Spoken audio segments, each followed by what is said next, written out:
Bonjour les sentinelles, j'espère que je vous trouve en parfaite santé. Ce matin, je suis votre sœur Inès. Le titre de notre toute première exhortation cette année, c'est Nous croissons cette année.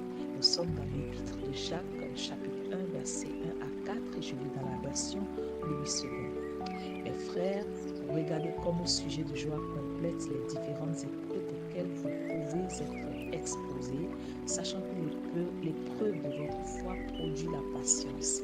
Mais il faut que la patience accomplisse parfaitement son œuvre, afin que vous soyez parfaits et accomplis sans faillir en rien. Nous sommes aux portes d'une nouvelle année bien-aimée dans le Seigneur. Voici l'année qu'a fait le Seigneur. C'est notre année de grâce et de faveur. Et nous l'engageons avec allégresse. Gloire à Dieu. Bien-aimés, le Seigneur connaît le contenu de chaque année qu'il nous donne. Et tout ce que nous pouvons espérer, c'est de voir ses bontés et compassions se manifester tous les jours de l'année. Dans notre test d'appui, l'apôtre Jacques nous challenge avec un sujet qui à première vue peut sembler déplaisant. Il s'agit des épreuves. Quand nous lisons épreuves, il est facile tout de suite de penser à des choses ou des situations dramatiques et fâcheuses. Et pourtant, voici une définition très simple du dictionnaire Larousse pour épreuve. L'épreuve, c'est ce qui permet de juger la valeur d'une idée, une qualité, une personne, une œuvre. Un synonyme de épreuve, c'est test de résistance ou encore apprentissage.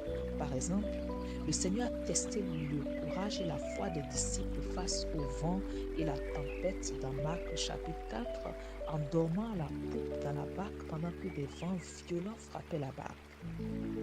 Personne n'a envie d'envisager des épreuves au cours d'une année. Et pourtant, le Seigneur nous enseigne par son serviteur, l'apôtre Jacques, qu'il y a des éventualités que ces épreuves arrivent au cours d'une année parce que lorsqu'elles arrivent, il y a un but précis à cela. Il nous explique.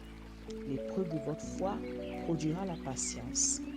Littéralement, l'apôtre nous explique que lorsqu'une épreuve survient dans nos vies, c'est avant tout pour tester notre foi en Dieu avec pour résultat la patience. Ce que nous devons savoir, c'est que chaque année que le Seigneur nous offre, il a lui-même un certain nombre de plans divins qu'il veut réaliser en nous, pour nous et au travers de nous, des caractères qu'il veut affiner en nous notamment. En premier lieu donc, lorsqu'une épreuve survient, c'est d'abord pour voir si nous nous faisons vraiment confiance.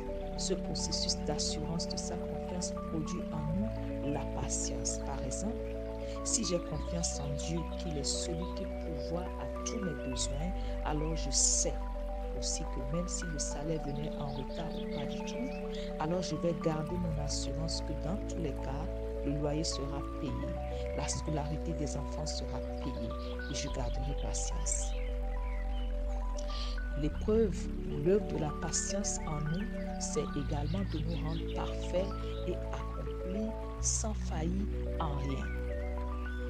Bien-aimés, alors que nous montrons de l'assurance en Dieu face aux différents tests auxquels nous faisons face, alors le Seigneur nous affine progressivement. Il nous redonne. Il refait notre caractère pour faire de nous des personnes meilleures. Et c'est ainsi que chaque année, nous progressons avec lui.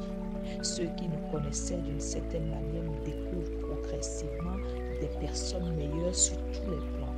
Dans notre premier exemple, alors que ma confiance en Dieu est testée par le retard ou l'absence de salaire, l'ancien réflexe pourrait être par exemple les menus ou encore les lamentations ou tout simplement la course pour les dettes. Mais avec l'assurance que c'est Dieu mon pourvoyeur, alors désormais je m'inscrirai dans la louange, les actions de grâce avec le regard tourné sur le Seigneur. Ceux qui me connaissaient avant et me voyaient me lamenter facilement découvrent désormais une nouvelle personne au fur et à mesure que je réussis l'épreuve de la patience. Il est à noter que certaines personnes passent et repassent continuellement les mêmes tests de foi ou encore épreuves sous différentes formes parce qu'elles n'ont simplement pas réussi le test. Et dans ce processus, leur vie semble bloquée et n'avance pas vraiment. Nous sommes encore aux portes de cette nouvelle année, frères et sœurs. Je nous souhaite, comme le Seigneur nous enseigne par l'apôtre Jacques, de nous positionner en lui et lui faire entièrement confiance croissance face au test de croissance que nous aurons à rencontrer sur notre parcours de cette année. Je vous emmène avec moi pour une courte étude de l'épître de Jacques. Demeurons bénis, seuls.